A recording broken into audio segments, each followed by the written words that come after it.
Good afternoon. This is Ginger Garvey, and I am here with the lesson 2 of the overview, and we are going to be talking about exemptions and dependents, and we're going to be covering the personal exemptions and the dependent exemptions on this video. So the basic premise here, the key things that we're going to be covering would be the personal exemptions and the dependent exemptions. I'm trying to see if my videos keep catching up with me. So looking at exemptions, there you go.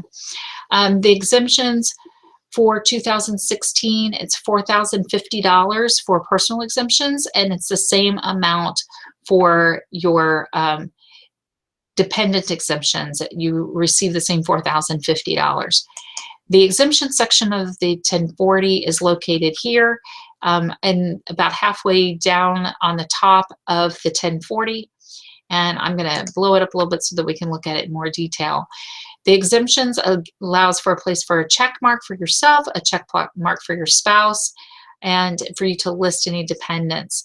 You indicate how many check boxes you have and the number of dependents that are included, and you would summarize the amount over here and provide that number, which would carry over to the second page of the 1040, where we would actually do the math to multiply that by 4,050 to subtract the exemption deduction.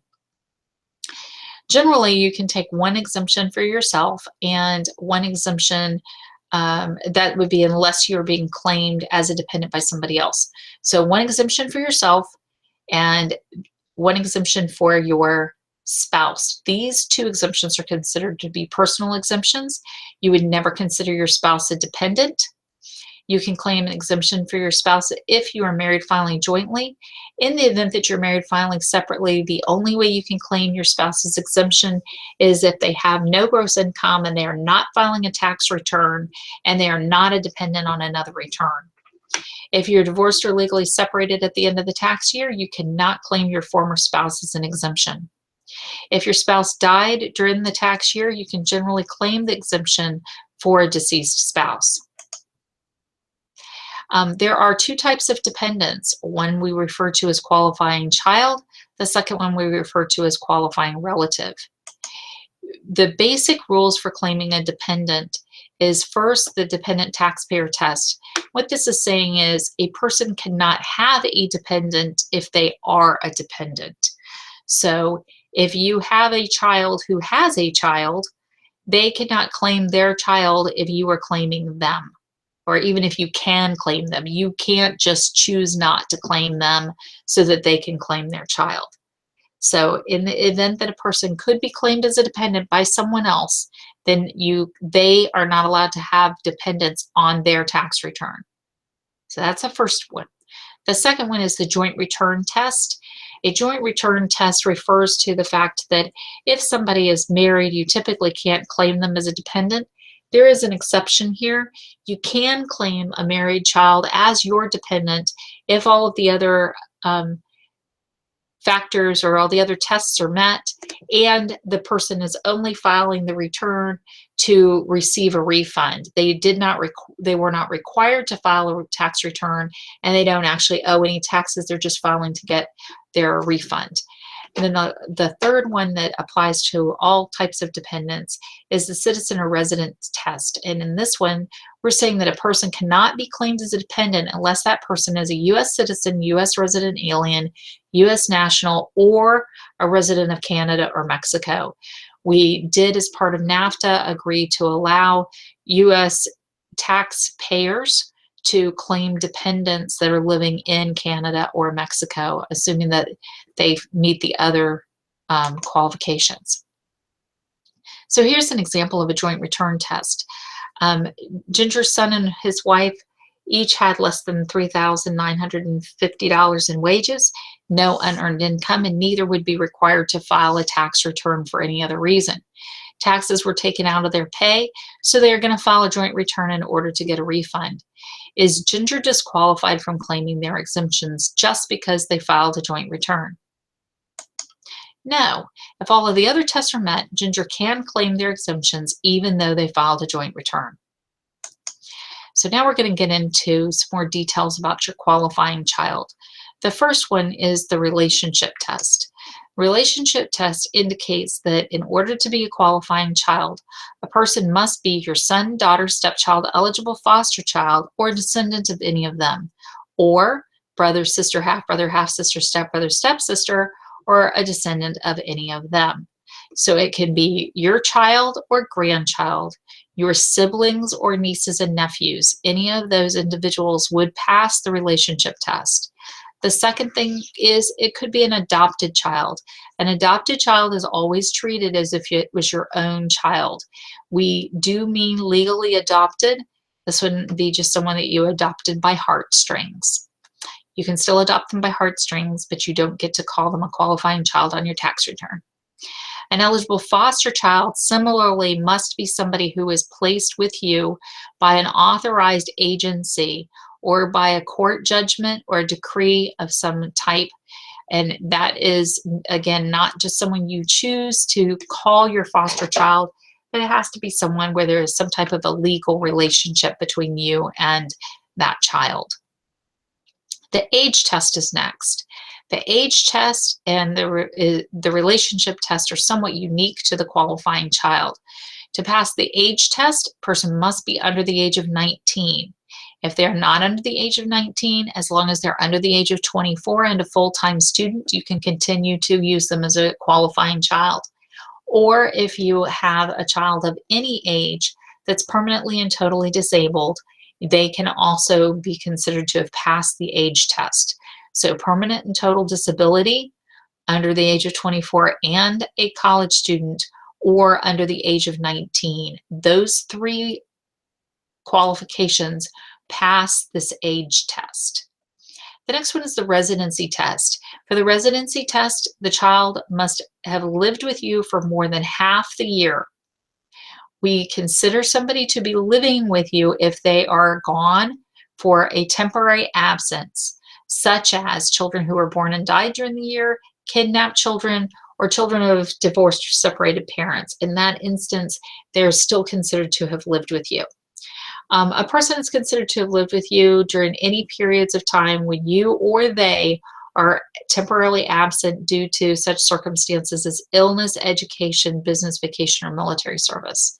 And then the last one, just reiterating the point that was made in number 1, which is a child who was born and or died during the year is treated as having lived with you for the whole year if your home was the child's home when they were alive. In the event that you have divorced or separated parents trying to identify who is going to be able to claim the child, the first option would be with the custodial parent. In the event that the custodial parent does not choose to claim the child, or if as part of the divorce decree, the non-custodial parent is being given the right to claim the child, then you would follow this. The non-custodial parent may claim the child as long as the following apply. First, they're divorced, separated, and have lived apart at all times during the last 6 months. The child received over half of his or her support from the parents. The child is in the custody of one or both parents. And then the last one, the child, it's clearly stated in the divorce decree, or the custodial parent signs a written declaration. We use Form 8332. That's an IRS form, which simply states that the custodial parent is giving up their right to claim the child and is allowing the non-custodial parent to claim the child for that tax year. The fourth test is the support test, and this simply states that the child may not have provided more than half of his own support. The fifth one is the joint return test, same that we talked about earlier. The child cannot file a joint return unless it's simply to get back withheld taxes. In the event that a qualifying child it meets all of the criteria for more than one person, only one person can actually claim the qualifying child. And if more than one person does, the IRS will disallow all but one of the claims, and they will use the tiebreaker rules. And we'll get into that in another chapter.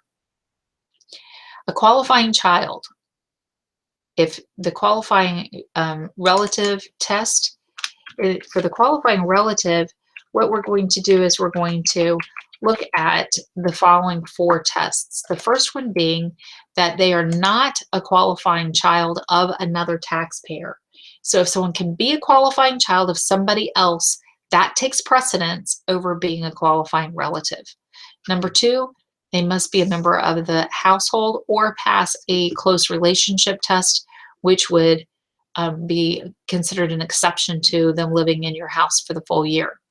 The third thing is they must pass a gross income test. And then the fourth is the support, very similar to a qualifying child.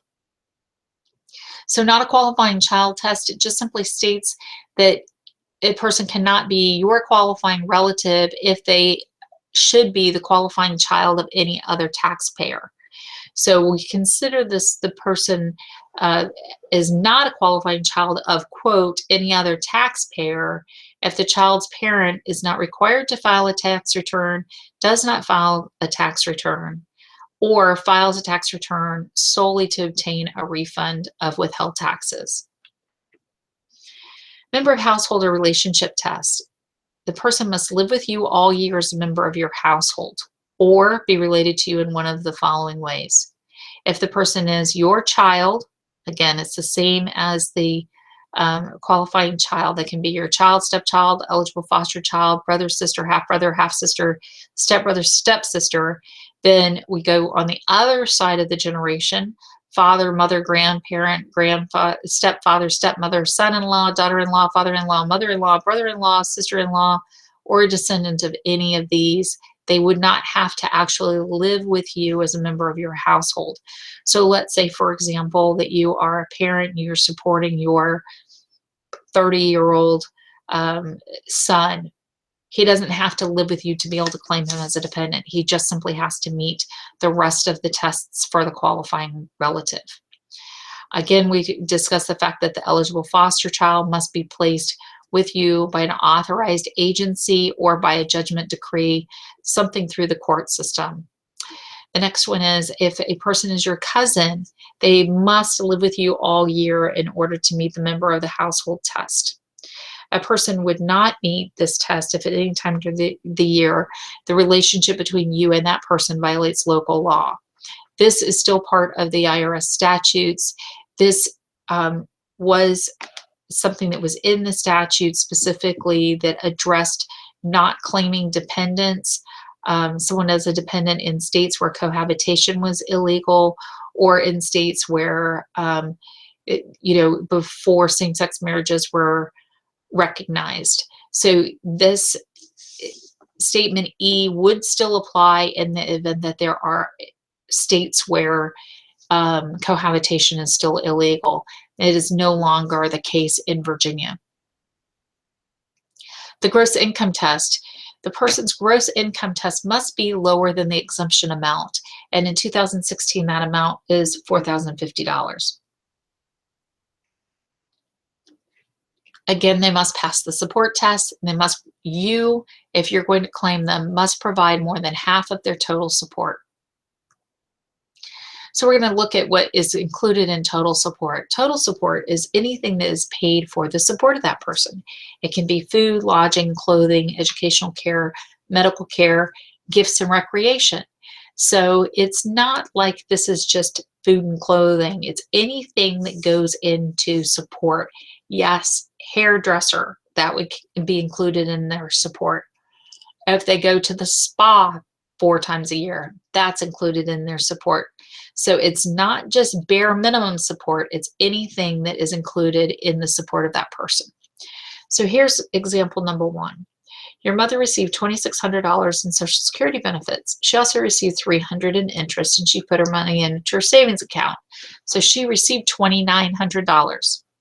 She paid $2,000 towards rent and $400 for recreation. The remaining $500 she left in savings. The total rent was $2,820, and you paid all of her food expenses, which was $1,395. would you pass the support test, yes or no? In this instance, you would not pass the support test because the total amount paid for rent, food, and recreation would be $4,615, and your mother provided $2,400 towards her support, and you only provided $2,215. Now, as a side note, if you paid an additional $200 in recreation, in that instance, you would pass the support test. You could claim her as your dependent. Here's another example. Jennifer spent $2,400 for food, clothing, and shelter for her 13-year-old son, Mike. She also received $3,000 from welfare for her son. Can she claim a dependency exemption for her son? In this instance, the answer is no. The $3,000 from welfare is more than half of Mike's total support. Jennifer cannot claim a dependency exemption for her son because she did not provide more than half of the support. So those are the key tests, and there is a phase out for exemptions. So if you are a married taxpayer and you're filing a separate return, so married filing separately, and you make over $155,650, you will see the amount of the exemption go down at that point. If you're single, the amount would be $259,400. For head of household, it bumps up a little bit further to $285,350, and for a qualifying married filing joint return or a qualifying widower is $311,300 for 2016. So again, looking at your qualifying child, the key things here, they must be your son, daughter, stepchild, foster child, or an adopted child. It can be half brother, half sister, stepbrother, stepsister, but it has to be a very close legal or biological relationship. Age test, the age, they must be under age 19 or under 24 and in school or permanently and totally disabled. So if you are taking care of someone who's permanently and totally disabled, or under 24 and a full-time student, or under the age of 19, they pass just the age test. Doesn't necessarily mean that they'll pass everything else, but they pass the age test for that. That is something that's different. The qualifying relative, there is no age test. Next, they must have lived with you for more than half the year, and they cannot have provided more than half their support. And in most instances, you would not claim someone who's filing a joint return. And then again, if they are able to meet the test for more than one person, only one person can claim them. So the key thing with qualifying child has to do with the age. There is an age requirement. There is no minimum earnings or maximum earnings. You can make as much money as you want and still be a qualifying child as long as you're providing more than half of your support. Qualifying relative, in the case of the qualifying relative, the key here is that the person's gross income for the year must be less than $4,050. There is not a requirement for a blood relationship, but there is a requirement that if you do not have that type of relationship, that they live in your household all year. So not 9 months, not 10 months, but they have to be there all year unless they are related. This concludes this particular lesson. The content for this lesson came from publication 17, chapter 3. In the event that you have any additional questions, please feel free to reach out to our website, freedomfinancialpartnersllc.com. And again, this is Ginger Garvey. Thank you so much for your time and attention, and we look forward to continuing to work with you. Thank you.